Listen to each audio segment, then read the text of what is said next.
And it goes a little something like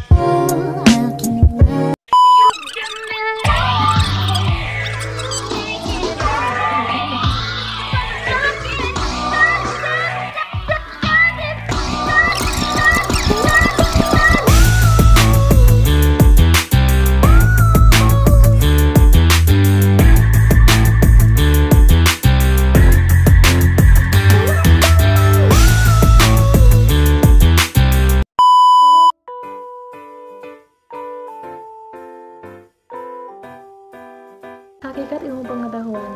Ilmu mengandung 3 kategori, yaitu hipotesis, teori, dan dalil hukum.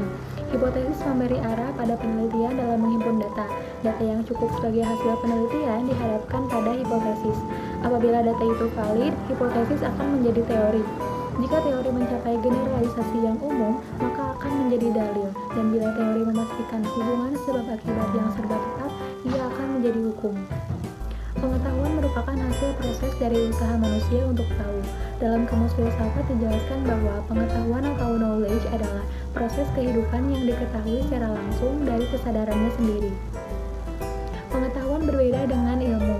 Perbedaannya terlihat dari sifat sistematisnya dan cara memperolehnya. Pengetahuan dengan ilmu bersinonim arti, sedangkan dalam arti material keduanya mempunyai perbedaan. Setiap ilmu pasti adalah pengetahuan, namun tidak semua pengetahuan. Yang kedua ada perkembangan iptek. Setelah manusia berhasil memperdalam ilmu pengetahuan, maka produk dari ilmu tersebut adalah teknologi. Ilmu pengetahuan berkembang melangkah secara bertahap menurut dekade waktu dan menciptakan zamannya. Dimulai dari zaman pra-Yunani kuno, abad pertengahan, Renaissance, zaman modern, dan zaman kontemporer. Teknologi dan ilmu pengetahuan mengalami kemajuan yang sangat pesat pada zaman kontemporer atau abad 20 dan seterusnya. Jadi, perkembangan iptek yang saat ini terjadi berawal dari dunia barat dan mengakhiri masa kegelapan, The Dark Age. Lahirlah era yang disebut dengan sejarah Renaissance dan humanisme. Setelah ilmu pengetahuan yang terus berkembang, puncak dari pemikiran manusia yang disebut modern itu yakni lahirlah revolusi industri. Revolusi industrilah yang menjadi cikal bakal adanya teknologi. B. Pancasila sebagai dasar pengembangan ilmu pengetahuan dan teknologi. Nilai-nilai Pancasila sebagai pengembangan ilmu pengetahuan dan teknologi yang terkandung dalam setiap sila-sila Pancasila yaitu 1. Nilai ketuhanan sebagai dasar pengembangan ilmu. Sila pertama ini memberikan dasar bahwa iptek tidak hanya memikirkan apa yang ditemukan, apa yang dibuktikan, dan apa yang diciptakan. 2. Nilai kemanusiaan sebagai dasar pengembangan ilmu.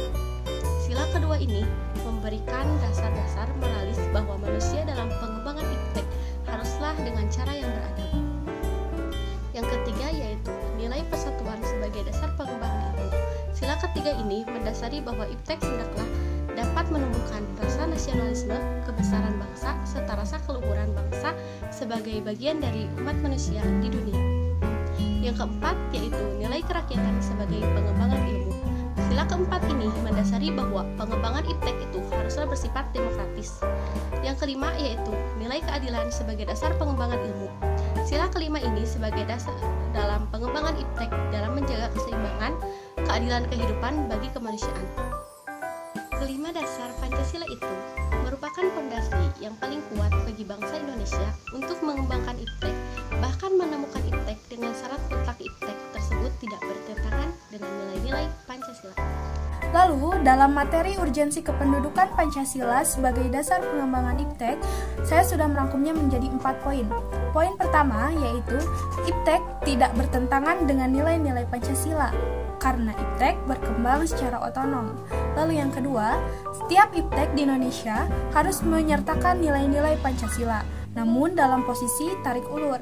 Yang ketiga, Pancasila berperan sebagai rambu normatif bagi pengembangan iptek.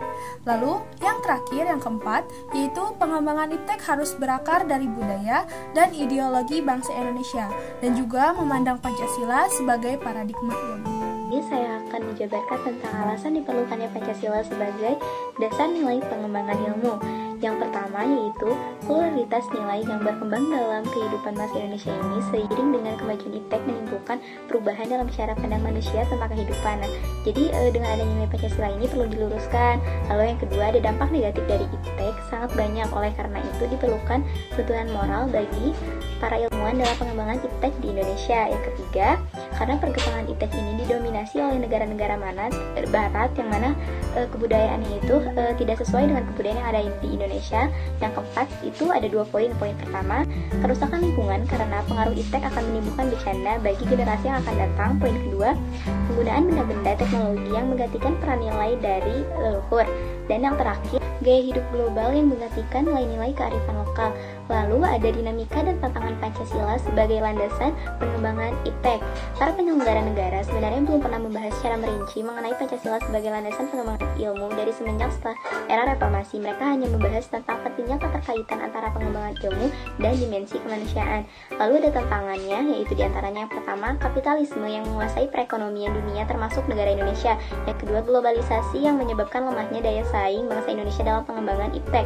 Yang ketiga, konsumerisme menyebabkan Indonesia menjadi pasar bagi produk luar negeri. Yang keempat, adanya pragmatisme dalam kehidupan masyarakat Indonesia yang berorientasi pada 3 ciri, yaitu workability atau keberhasilan, satisfaction atau kepuasan, dan result atau hasil.